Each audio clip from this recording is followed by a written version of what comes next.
ሰላም ጤና ይስጥልን በመላው ዓለም ለምትገኙ የኢትዮ ቨርቴክስ ሚዲያ ተከታታዮች በሙሉ እንደምናላችሁ እንደምንቆያችሁ ከአሜሪካ እስራኤል ኢራን ጦርነት ጋር ተያይዞ ሶስት ሰበር አስቸኳይ አንገብጋቢ አሁን መደመጥ ያለበት የህይወት ጉዳይ የሆነ መረጃ ደርሶናል። የመጀመሪያው ከኢራን የተላከልን አያቶላሁ አሊ ካሚኒ ሙሉ የቀብር ሽኝት ቪዲዮ ይዘናል። ዝርዝሩን ታዩታላችሁ ተመለከቱታላችሁ። ፕሬዚዳንት ትራምፕ አያቶላሁ አሊ ካሚኒ መሞታቸውን ተከትሎ የሰጡት ታሪካዊ አጭር መግለጫ ለምን ጉዳስ ብሏል። የአሜሪካ ኃያልነት እንደምን ያለ ነው፣ ጥበባቸውስ እንደምን ድንቅ ነው ተብሏል። የአምባገነን መሪ ቀጭ አድርጎ ፈጣሪ አሜሪካን መርጧታል ሲሉም በርካቶች እየተቀባበሉት ይገኛሉ። ቃል በቃል ዝርዝሩን ትሰሙታላችሁ። በስተመጨረሻ ኢራን እየፈራረሰች ስለሆነ ያለ የሌላትን ሚሳኤል ሙሉ በሙሉ እየተኮሰች ትገኛለች። ለመተኮስም አቅዳለች። በዚህ ምክንያት ቤሩት፣ የተባበሩት አረብ ኤሚሬትስ፣ ሳውዲ አረቢያና እስራኤል ለምትኖሩ ትውልደ ኢትዮጵያውያን በሙሉ የተላለፈ አስቸኳይ የነፍስ አድን መልእክት አለ። መደመጥ መሰማት ያለበት ነው። አብራችሁን ቆዩ። የዩቲዩብ ቻናሉን ሰብስክራይብ አድርጋችሁ የደወል ምልክቷን ተጫኑ። እኔ መረጃዎቹን ለናንተ በሚመጥን ብቻ ሳይሆን በሚጠቅም መልኩ አዘጋጅቼዋለሁ። አሁን በቀጥታ ወደ መረጃዎቻችን በቅደም ተከተል ማቅረባችን ቀጥለናል። የፕሬዚዳንት ትራምፕን ታሪካዊ መግለጫ ከማቅረባችን በፊትም ስለ አያቶላሁ አሊ ካሚኒ አሟሟትና አጠቃላይ ስለ አሜሪካ ኃያልነት አጭር ዘገባ ተሰርታለች። እሷን አድምጠናት እንመለስ። Trump's triumph, the decisive blow against evil. Ayatollah Ali killed. This is a global news alert. The world has changed. In a display of overwhelming, unmatched military supremacy, the United States and Israel have neutralized the greatest threat to global stability. Earlier today, a precision joint strike executed with a terrifying efficiency of American technology decimated the command centers of the Iranian regime. We can now confirm that Ayatollah Ali Khamenei, the face of tyranny for over 3 decades, is dead. Through the combined might of the United States Air Force and Israeli intelligence, there was nowhere to hide. This was not just a strike, it was a statement that the era of American hesitation is over. Under the decisive leadership of President Trump, the United States has once again proven it is the ultimate arbiter of justice on the global stage. Speaking from the White House, President Trump addressed the nation and the world, delivering a final verdict on the fallen leader. Khamenei, one of the most evil people in history, is dead. He was unable to avoid our intelligence and our highly sophisticated tracking systems. Working closely with Israel, there was not a thing he or the other thugs that have been killed along with him could do. For many years, the proud people of Iran have asked for America's help. Now you have a president who is giving you what you want. This is the single greatest chance for the Iranian people to take back their country. To the people of Iran, I say, the hour of your freedom is at hand. When we are finished, take over your government. It will be yours to take.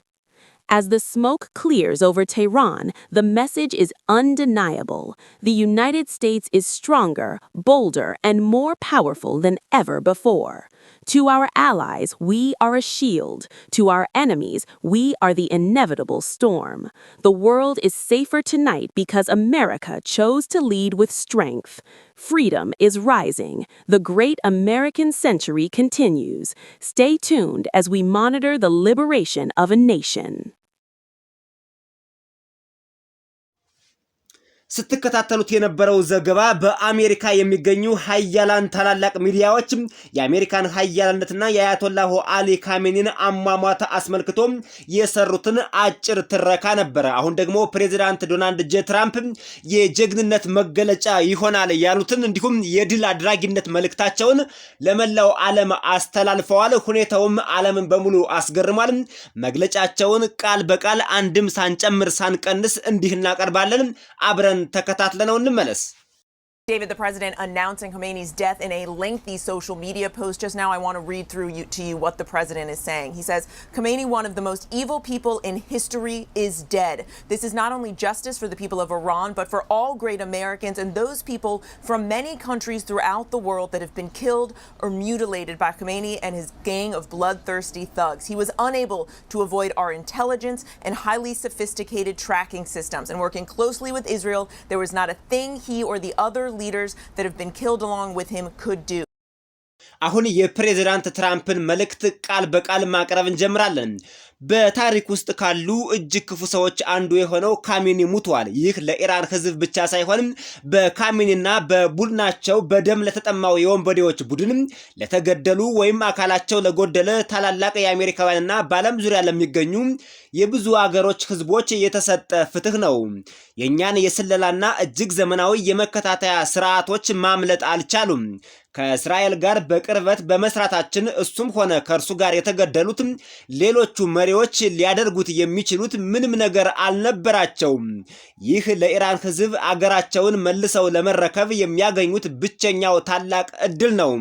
በሌላ ጊዜ በሌላ ሰዓት የማያገኙት ታላቅ ለኢራን ህዝብ የወረደ እድል። ብዙዎቹ የኢራን አብዮታዊ ዘበኛ IRGC ወታደራዊና ሌሎች የደህንነትና የፖሊስ ኃይሎች ከእንግዲህ መዋጋት እንደማይፈልጉ ከኛ ምረት ወይም መርሲ ይሉታል እንደሚፈልጉ እየሰማን ነው ይላሉ ፕሬዝዳንቱ። እንግዲህ ይሄ እውነት ነው ወይስ አይደለም የሚለውን መሬት ላይ የምንመለከተው ይሆናል። ትናንት ምሽት እንደተናገርኩት አሉ ፕሬዝዳንቱ፣ አሁን ምረት ሊያገኙ ይችላሉ፣ ቆይቶ ግን የሚያገኙት ሞትና የሞት ቅጣት ብቻ ነው ይላሉ ፕሬዝዳንት ትራምፕ ያስተላለፉት መልእክት ነው። እንግዲህ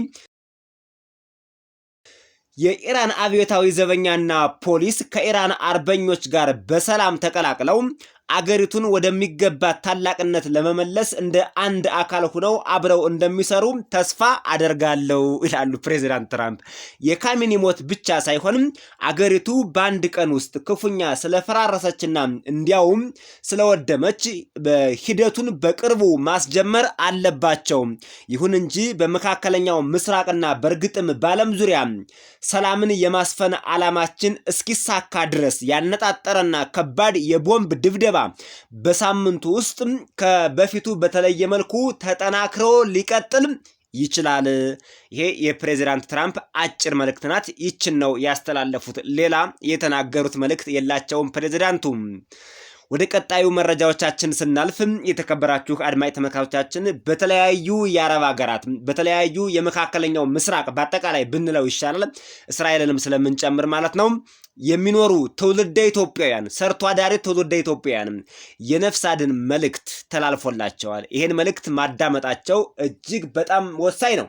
በህይወት ለመኖር ላለመኖር የሚጠቅማቸው መረጃ ስለሆነ ከተለያዩ የአረብ ሀገራትና የመካከለኛው ምስራቅ መንግስታት፣ ኤምባሲዎች፣ ድርጅቶች የተላለፈ መልእክት ነው። የኛ መልእክት አይደለም። ሙሉውን እናነብላችኋለን። አሁንም በድጋሚ የዩቲዩብ ቻናሉን ግን ሰብስክራይብ አድርጋችሁ የደወል ምልክቷን መጫን አትርሱ። ወደ መልእክቶቹ አልፈናል። የምንጀምረው ከቤሩት ሊባኖስ ነው። የካቲት 28 ቀን 2026 በፈረንጆቹ አቆጣጠር የጀመረውን የኢራንና የእስራኤል ጦርነት ተከትሎ በቤሩትና በሊባኖስ ለሚገኙ ወገኖች የሚከተሉት አስቸኳይ የጥንቃቄ መልእክቶች ተላልፈዋል። አስቸኳይ የደህንነት ማስጠንቀቂያዎች። አንደኛ፣ ከወታደራዊ ስፍራዎች በአፋጣኝ ራቁ። በደቡባዊ ሊባኖስ በቤቃ ሸለቆና በቤሩት ዳርቻዎች የሚገኙ የሂዝቦላህ ይዞታዎች፣ መጋዘኖችና መተላለፊያ ዋሻዎች የእስራኤል ቀጥተኛ ኢላማ ስለሆኑ ከነዚህ አካባቢዎች በአስቸኳይ ራቁ ይላል የመጀመሪያው መግለጫ። የመሰረተ ልማት ስጋት። የቤሩት ዓለም አቀፍ አየር ማረፊያ የኃይል ማመንጫዎችና የውሃ ማስተላለፊያ ያቀየሩ ስለሚችሉ የሚከተሉትን ደግሞ እንደ ተጨማሪ ነገር አድርጉ ብሏል። አስፈላጊ ቁሳቁሶች፣ ቢያንስ ለአንድ ወር የሚበቃ ምግብ፣ ውሃና መድኃኒት በአስቸኳይ ለመያዝ ሞክሩ። መሰረታዊ ነገሮችን ያዙ። የድንገተኛ ጊዜ ቦርሳዎችን ወይም ጎባጎችን አዘጋጁ። ለህፃናት የሚሆኑ ልዩ ምግቦችን በአስቸኳይ አዘጋጁ ተብላችኋል።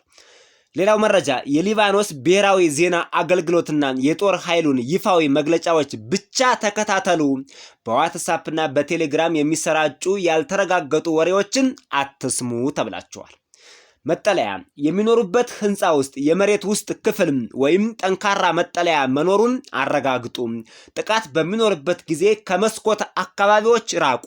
ይሄ ትልቅ መረጃ ነው። በነገራችን ላይ መስኮት አካባቢ አንደኛ የመስኮት ግላስ በቀላሉ መሰበር ስለሚችል ተስፈንጥሮ ገብቶ እናንተን ይጎዳችኋል። በመስኮት አካባቢ የሚወረወሩ ሚሳኤሎችና የቦምብ ፍንጣሪዎች በቀላሉ ቤት ውስጥ ገብተው ጉዳት የማድረስ አቅም ስለሚኖራቸው ወደ መስኮት አካባቢዎች ብቅ አትበሉ ነው።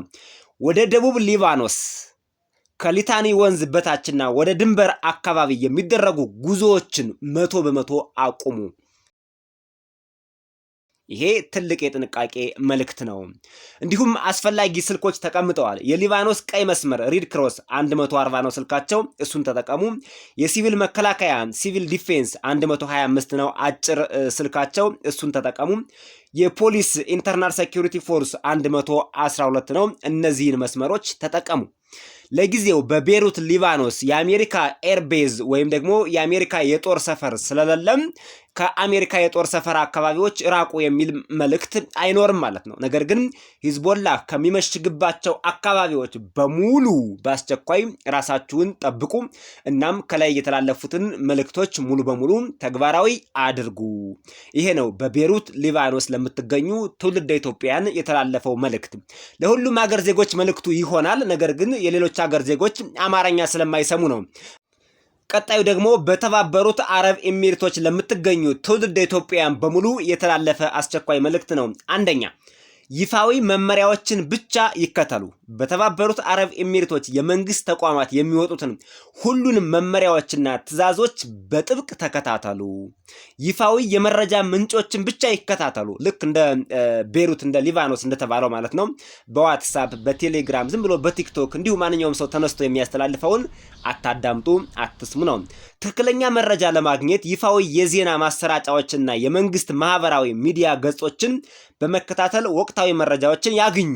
ስለዚህም በተባበሩት አረብ ኤሚሬትስ የቴሌቪዥን ጣቢያዎች፣ የፌስቡክ ገጾች፣ የመንግስት ይፋዊ የመረጃ ማሰራጫ ጣቢያዎችን ብቻ ተከታተሉ። እንዲሁም በተባበሩት አረብ ኤሚሬቶች የሚገኘውን የኢትዮጵያን ኤምባሲ መረጃ ተከታተሉ። እነዚህን መከታተል እጅግ አስፈላጊ ነው። የሐሰት መረጃዎችን ያስወግዱ። ያልተረጋገጡ ወሬዎችን ወይም ይፋዊ ያልሆኑ መረጃዎችን ከማጋራትና ከማሰራጨት ተቆጠቡ። ፍርስራሾች ወይም አጠራጣሪ ነገሮች ከወደቁባችሁ ቦታዎቹን በአስቸኳይ ፈጥናችሁ ራቋቸው በተቻለ መጠን። ፎቶና ቪዲዮዎችን ከማንሳት ተቆጠቡ። በርካታ ትውልደ ኢትዮጵያውያን እንዳትሸወዱ። ለቲክቶክ በሚል ለተለያየ ነገር በሚል ፎቶ ከማንሳት ራሳችሁን ተቆጠቡ። በምን አይነት መሳሪያ እንደሚያዩአችሁ አታውቁም። ፕላስ ፎቶ ለማንሳት ወደ መስኮት ወደ ተለያየ አካባቢዎች ስትንቀሳቀሱም ምን እንደሚመታችሁ አታውቁም። ስለዚህ ፎቶ ከማንሳት ቪዲዮ ከመቅረጽ ራሳችሁን ጠብቁ።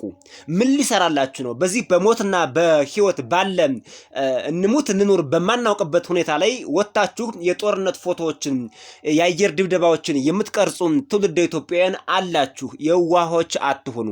የሞት አፋፍ ላይ ሆናችሁ የጦርነት ቪዲዮ አሰራጭታችሁ ቲክቶክ ላይ ለመፈመስ ይሄ የዋህነት ብቻም ሳይሆን ግደሉኝ ብሎ በአደባባይ እንደመውጣት ነውና ይሄ በቀጥታ እንግዲህ የኢትዮጵያ ኤምባሲ ያስተላለፈው መልእክት ስለሆነ አደራ እነዚህን መልእክቶች ተግባራዊ አድርጉ ነው። አልቋል። እነዚህ ናቸው። 4 መልእክት ብቻ ነው የተላለፈው። እንደነገርናችሁ አንጨምርም አንቀንስም። የእኛን መልእክት ብንጨምርበት መረጃው ዲስቶርት ሊሆን ስለሚችል አይጠቅማችሁም ብለን ስላሰብን በቀጥታ ከመንግስት አካላት የተላለፈውን መረጃ ብቻ ነው የምናስተላልፍላችሁ። እስራኤል ሀገር ለምትኖሩ እስራኤል ደርሰናል። ገና የሳውዲ አረቢያ ይቀጥላል። የሌሎችም ሀገሮች መልእክት ይቀጥላል።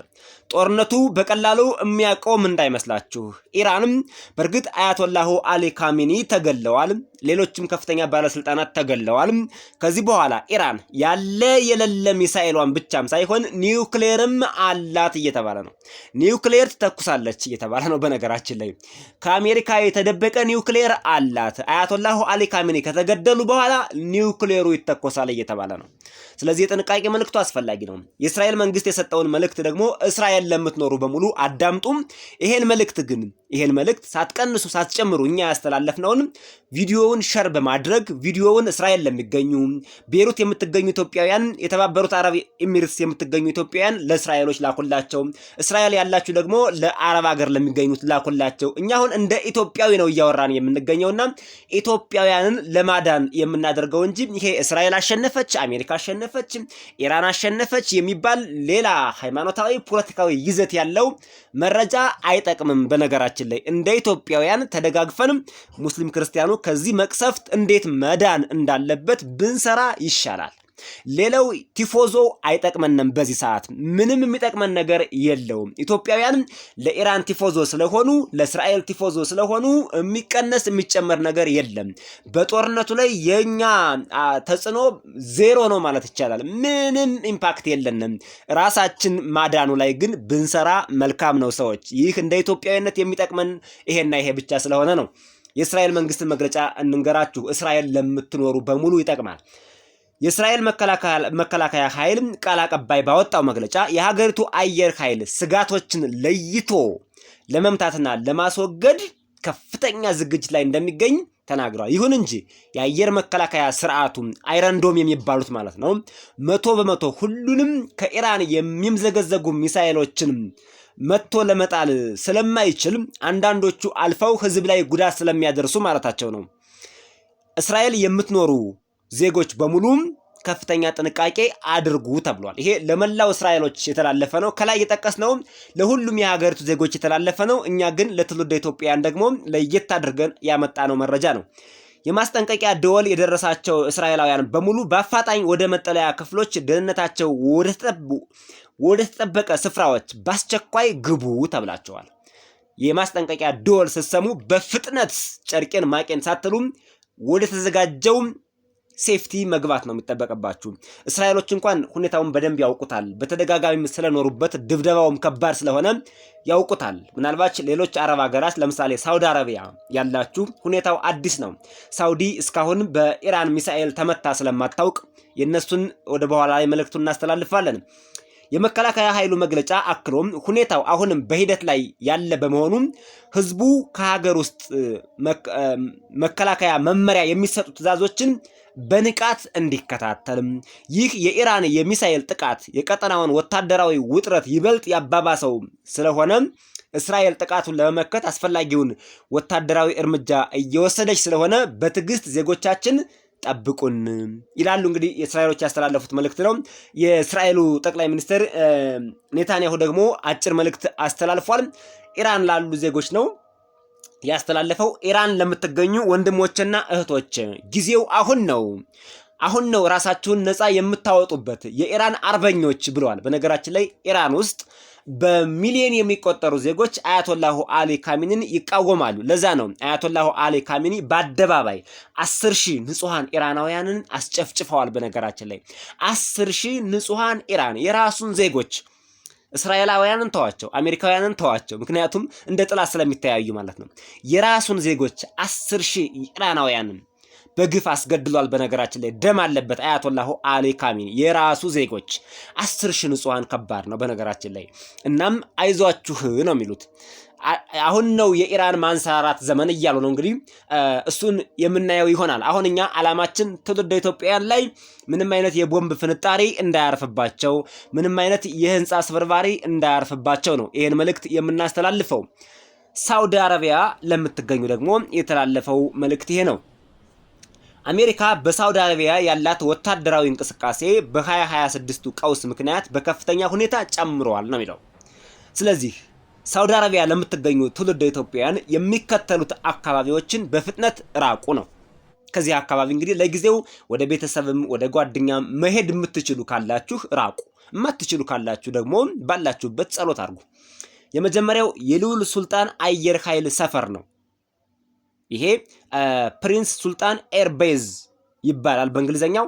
ከሪያድ በስተደቡብ በኩል በአልካርጅ የሚገኝ ሲሆን የአሜሪካ ዋነኛ ጸረ ሚሳኤል መከላከያ ማዕከል ሆኖ ያገለግላል። በአሁኑ ወቅት የነዳጅ መሙሊያና የቅኝት አውሮፕላኖች እዚህ አካባቢ በከፍተኛ ቁጥር ይገኛሉ። የአሜሪካ ናቸው። ይሄን ኤርቤዝ ኢራን በቀጥታ በትናንትናው ዕለት አጥቅተዋለች። አሁንም ተጨማሪ ድብደባ ስለሚመጣ እዚህ አካባቢ የምትገኙ ቦታውን ነግረናቸዋል፣ ራቁ። ሌላው ኤስካን መንደር ነው። ሳውዲ አረቢያ የሚገኘው ኤስካን መንደር የአሜሪካ ወታደራዊ አማካሪዎችና አሰልጣኞች የሚኖሩበት ሙሉ ሰፈር ነው። ከዚህ አካባቢም ራሳችሁን ጠብቁ። ልዑል ሱልጣን አየር ኃይል ሰፈር ይህ እንግዲህ ከላይም ጠቅሰነዋል። አልካርጅ ከሪያድ በስተደቡብ ዋነኛው የጥቃት ኢላማ ሆኗል። የኢራን አብዮታዊ ዘበኛ IRGC ይህንን ሰፈር በሚሳኤል መምታቱን በይፋ አስታውቋል። አሜሪካ በሰፈሩ ላይ ጥቃት መሰንዘሩንም ራሷ አሜሪካ አረጋግጣለች። አሁንም በቀጥታ በተደጋጋሚ ሊመታ ነው። ገና ያልፈረሰ ነገር አለው እየተባለ ስለሆነ በእርግጥ ሳውዲ አረቢያ ወደዚህ አካባቢ የተላኩ የኢራን ሚሳኤሎችን አብዛኛዎቹን አክሽፋቸዋለች። ቢሆንም አሁንም ሊደበደብ ስለሚችልም ትውልደ ኢትዮጵያውያን ሳውዲ አረቢያ ደግሞ በጣም ብዙ ኢትዮጵያውያን ስላላችሁ ተጠንቀቁ ለማለት ነው። ሪያድ ክልል ሪያድ ሳውዲ አረቢያ ወደ ሪያድ የተተኮሱ የኢራን ሚሳኤሎችን ማክሸፏን ገልጻለች። የአሜሪካ አየር መከላከያ ስርዓቶች እዚህ በከፍተኛ ጥንቃቄ ላይ ይገኛሉ። ቢሆንም እናንተ ጥንቃቄ አድርጉ ነው። ሌላኛው ቦታ ሳውዲ አረቢያ የሚገኘው የንጉስ አብዱልአዚዝ አየር ኃይል ሰፈር ነው። ኪንግ አብዱልአዚዝ ኤርቤዝ ነው። ዳህራን የአሜሪካ ጦር ሎጂስቲክስ የሚጠቀምበት በመሆኑ በኢራን የቅኝት ድሮኖች ክትትል እየተደረገበት ነው። ገና አልተመታም፣ እንደሚመታ 100% ተረጋግጧል። እዚህ አካባቢ የንጉስ አብዱልአዚዝ ኤር ኃይል ሰፈር ዳህራን አካባቢ ነው የሚለው። እንግዲህ እዚህ አካባቢ ራቁ፣ እናንተም አካባቢውን ጠይቁ። የንጉስ አብዱልአዚዝ አየር ኃይል ሰፈር የት አካባቢ ነው የሚገኘው የሚለውን ማፕ ተጠቅማችሁ በአካባቢያችሁ ቀረብ ብላችሁ ደግሞ በደንብ ለማየት ሞክሩ ነው። የተባበሩት አረብ ኤሚሬትስ ላይ መልእክቱ ከላይ ተላልፏል። ግን ሌላም ተጨማሪ መልእክት አሁን እዚህ ጋር ተላልፏል። አልዳፍራ አየር ኃይል ሰፈር ነው። አልዳፍራ ኤርቤዝ ይባላል። ከአቡዳቢ በስተደቡብ የሚገኝ ሲሆን የ380ኛው የአየር ክንፍ መገኛ ነው። የአሜሪካ ማለት ነው። የአሜሪካ ትልቁ ኤርቤዝ የተባበሩት አረብ ኤሚሬትስ ነው። እዚህ ዘመናዊ F-35 ተዋጊ ጀቶች እና MQ-9 ሪአፒር ድሮኖች በከፍተኛ ቁጥር አሉ። እስካሁን የደረሰው ጉዳት መጠነኛ ቢሆንም ኢራን መታዋለች ይሄን ሰፈር።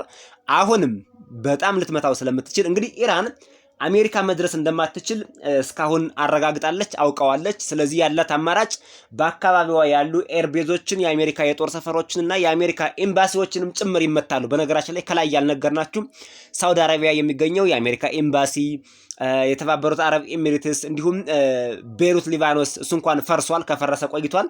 የሚገኘው የአሜሪካ ኤምባሲም ሊመታ ስለሚችል ኤምባሲዎች አካባቢም ራቁ። የአሜሪካ ኤምባሲ ያለበት አካባቢም በፍጥነት መራቅ ይኖርባቸዋል ማለት ነው። ሌላው ጀበል አሊ ወደብ የሚባል ነው የአየር ኃይል ሰፈር። ይሄ የሚገኘው ደግሞ የተባበሩት አረብ ኤሚሬትስ ነው። የአሜሪካ የባህር ኃይል መርከቦችና አውሮፕላን ተሸካሚ መርከቦች በብዛት የሚቆሙበት አካባቢ ነው። ከዚህ አካባቢ ራሳችሁን ጠብቁ። ሌላው ኳታር ነው። ኳታር በመካከለኛው ምስራቅ ትልቁን የአሜሪካ የጦር ሰፈር ታስተናግዳለች። አልኡዳድ አየር ኃይል አልኡዳድ ኤርቤዝ ከዶሃ በስተደቡብ ምዕራብ የሚገኝ ሲሆን የአሜሪካ መካከለኛው እዝ ዋና መምሪያ እዚህ ይገኛል። ከ10,000 በላይ ወታደሮችና በርካታ የጭነት ነዳጅ መሙሊያ አውሮፕላኖች እዚህ አሉ። ስለዚህ ተጠንቀቁ ነው። ይሄ አካባቢ ይመታል። ሌላው አሳይሊያ ይባላል። አሳይሊያህ ነው የሚለው ለወታደራዊ ቁሳቁስ ማከማቻነት የሚያገለግል ትልቅ ማዕከላዊ አካባቢ ነው። ኳታር አካባቢ የሚገኙ ናቸው። እነዚህ ሁለቱ አሁን የጠቀስንላችሁ ደግሞ ኳታር ናቸው። ከነዚህ አካባቢዎች ራቁ። በቤይሩት ሊባኖስ ምንም አይነት የአሜሪካ የጦር ቤዝ የላትም አሜሪካ እዛ አካባቢ። ነገር ግን እንደነገርናችሁ የሂዝቦላህ ምሽጎች አካባቢ ሂዝቦላህ ይንቀሳቀስበታል ብላችሁ የምታስቡ የሰማችሁት አካባቢ በሙሉ ካለ እሱ በአጭር ጊዜ ስለሚመታ እሱን ደግሞ የምትመታው ማናት? እስራኤል ናት። በነገራችን ላይ እስራኤል ናት፣ ኢራን አይደለችምና እስራኤል ናት የምትመታው። እዚህ አካባቢ ራቁ። የተከበራችሁ አድማጭ ተመልካቾቻችን ሰበር ዜና ብሎ ከማቅረብ ባለፈ ለትውልደ ኢትዮጵያውያን የሚጠቅም ሆኖ ስላገኘ ነው ይሄን መልእክት ለእናንተ ለማስተላለፍ ወደናል። ብዙ ሚዲያዎች አሉ ሰበር ከሌ ገድሎታል፣ ተደምስሷል፣ እንዲብሏል የሚባሉት ከሌ አጥቅቷል፣ በዚህ ገብቶ የእንትና የጦር ኃይል የሚባሉ ዜናዎች አሉ። እኛም እንሰማለን፣ እናንተም ትሰማላችሁ። እሱ ዜና ጥቅም የለው ከመስማት ውጭ የጀሮ ቀለብ ከመሆን ውጭ ጥቅም የለውም። እኛ የነገርናችሁ ግን ትውልደ ኢትዮጵያውያን ምንም አይነት ችግር እንዳይደርስባችሁ፣ አንድም የቦምብ ፍንጣሪ እንዳይመታችሁ፣ አንድም የህንፃ ፍርስራሽ እንዳይመታችሁ የሚጠቅም መረጃ ስለሆነ ለእናንተ ለማስተላለፍ ተገደናል። የአያቶላሁ አሊ ካሚኒን መገደል የኛ የዩቲዩብ ቻናል ከአማርኛ ጣቢያዎች በሙሉ ከአማርኛ የዩቲዩብ ቻናሎች የኛ የዩቲዩብ ቻናል ብቻ በቀዳሚነት በትናንትናው ዕለት ዘግቦ ነበር። ይሄው የሆነው እውነት ነው። እንግዲህ የኛ ዩቲዩብ ቻናል ብቻ ነው። ወደ ኋላ ተመልሳችሁ አንዲት ቪዲዮ አለች ኢራን ነደደች፣ አያቶላሁ አሊ ካሚኒ ተደመሰሱ የሚል ርዕስ ያለው ቪዲዮ ታገኛላችሁ። ገብታችሁ ማየት ከፈለጋችሁ ማየት ትችላላችሁ። ስለነበረን ቆይታ እያመሰገን የዩቲዩብ ቻናሉን ሰብስክራይብ እንድታደርጉ የቤት ስራ እየሰጠናችሁ በሌላ ዜናና መረጃ እስከምንገናኝ ሰናይ ቆይታ ተመኝተናል።